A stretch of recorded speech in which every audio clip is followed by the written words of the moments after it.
రోజు ఎప్పటి నుంచి చేస్తారు? మెజారిటీ అనేది నేను చెప్పాను, కానీ 100% ఎన్నికల్లో కాంగ్రెస్ పార్టీ గెలుస్తుంది, బీఆర్ఎస్ ఓడుతుంది, బీజేపీ డిపాజిట్ జప్త్ అవుతుంది. నేను ఇప్పుడు కూడా చెప్తున్న కిషన్ రెడ్డి గారికి, నీకు డిపాజిట్ రాదు, నీ దోస్తు ఎన్నికల్లో ఓడిపోతాడు. మీరు ఎన్ని గూడు పుటానాలు చేసినా ఇదే ఫలితం 14 నాడు సాయంత్రం చూద్దాం. అమర్ గారు, అజిత్ అడగండి. సీఎం గారు, ఈరోజు జూబ్లీ హిల్స్కి సంబంధించి ఎలక్షన్ ప్రచారం జరుగుతుంది. మీరు అన్నారు, ఎన్నో విమర్శలు చేశారు ప్రతిపక్షం మీద, కానీ ప్రచారం చూస్తే జూబ్లీ హిల్స్ పేరుకే జూబ్లీ హిల్స్, కానీ అన్నీ కూడా బస్తీలే.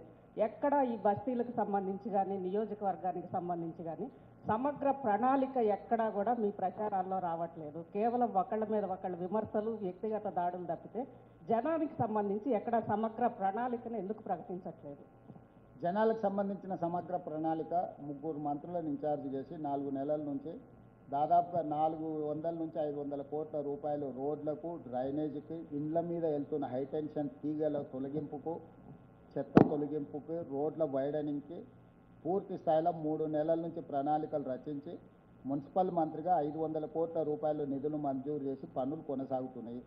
అదే జూబ్లీహిల్స్లో 14,170 కొత్త రేషన్ కార్డులు ఇచ్చిన, మొత్తానికి 61,000 రేషన్ కార్డులు జూబ్లీహిల్స్లో ఉన్నాయి. 2,39,000 మంది సన్న బియ్యం లబ్ధి పొందుతున్నారు. 25,000 ఇండ్లు, 200 యూనిట్లు ఉచిత కరెంటు పొందుతున్నారు.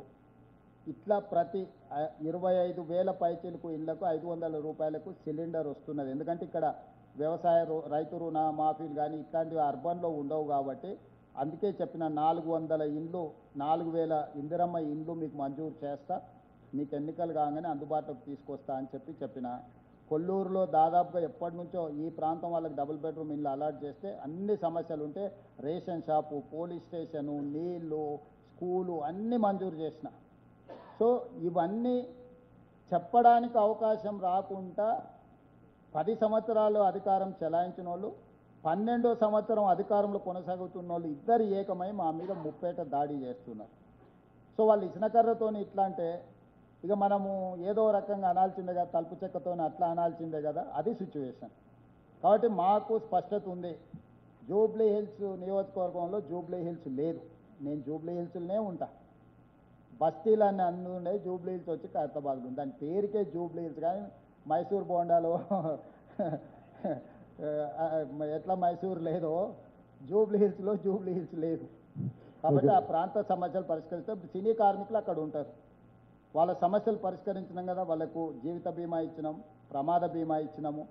సినిమా రేట్లు ధరలు పెంచితే 20% పెంచిన ధరల్లో వాళ్ళకు ఇస్తేనే, కార్మికుల వెల్ఫేర్ కోసం ఇస్తేనే జీవో ఇస్తా, లేకపోతే లేదని స్పష్టమైన విధానాన్ని తీసుకొని వచ్చినాం. సినిమా కార్మికులను పిలిచి కూర్చోబెట్టి మాట్లాడినాం. కృష్ణానగర్ అనేది నంది అవార్డ్స్ నుంచి ఆస్కార్ అవార్డ్స్ వరకు నైపుణ్యాన్ని పెంచిన ప్రాంతం. వాళ్ళ సమస్యలు ఇన్నేళ్ళలో ఎవరైనా మాట్లాడినరా? చెన్నారెడ్డి గారు సంస్థను ఇక్కడికి తెస్తే మళ్ళీ నేనే వాళ్ళతో కూర్చొని 25,000 మంది సినీ కార్మికులతో మాట్లాడి వాళ్ళ సమస్యలకు పరిష్కారానికి విధి విధానాల నిర్ణయాలు తీసుకున్నాం. సాయిశేఖర్ గారు. సార్ నమస్తే అండి. మీరు హైదరాబాద్ డెవలప్మెంట్ గురించి 2004 నుంచి 14 వరకు చేసిన చాలా ప్రోగ్రామ్స్ చెప్పారు.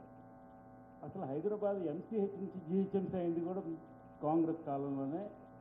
హెచ్ఎండిఏ అయి ఏకరేజ్ పెరిగి A1 సిటీ గుర్తింపు పొందింది కూడా కాంగ్రెస్ కాలంలోనే.